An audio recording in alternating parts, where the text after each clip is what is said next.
આપણા ગુજરાત રાજ્યમાં દારૂ ઉપર પ્રતિબંધ છે કે દારૂ મળે છે?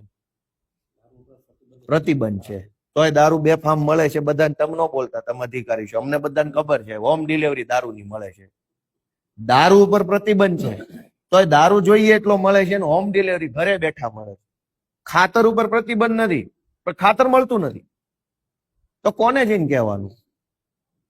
અમે કઈ બાંગ્લાદેશી નથી, ઓલા ચંડોળા તળાવે રે ઈવડાઈ અમે નથી, અમે તો આ દેશના જ છે. અમારી 500 પેઢીઓ આ દેશમાં થઈ. દારૂ ઉપર પ્રતિબંધ છે, દારૂ જોઈએ એટલો મળે, ઘરે બેઠા મળે, અને ખાતર પૈસા દેતાય ન મળે.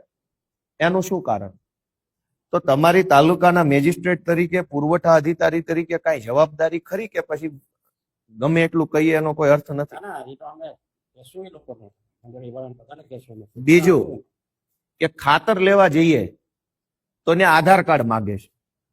હવે ખેડૂત ખેતરે જ સીધો ખાતર લેવા આવે, હવે ખિસ્સામાં આધાર કાર્ડ લઈને ફરે, ટ્રેક્ટર આંકતા હોય, ખેડૂતના ખિસ્સામાં એક પાવલી ન હોય, પહેરા લુગડે ખેતીનું કામ હાલતું હોય, કેમ કે રફ લુગડા પહેર્યા હોય.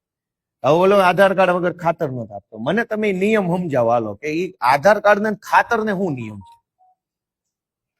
દારૂ લેવા માટે તો આધાર કાર્ડ ની જરૂર નથી, આઈડી પ્રૂફ માટે જ માંગતા હોય ને. પણ દારૂ લેવા માટે તો આધાર કાર્ડ ની જરૂર નથી, આઈડી પ્રૂફ ની. દારૂ લેવો હોય તો વગર આધાર કાર્ડે મળે છે, ખાતર લેવો તો આધાર કાર્ડ દેવાનું નહીં. પણ તો એનું શું કરવાનું? તમે શું આદેશ આપશો? હાલો કયો.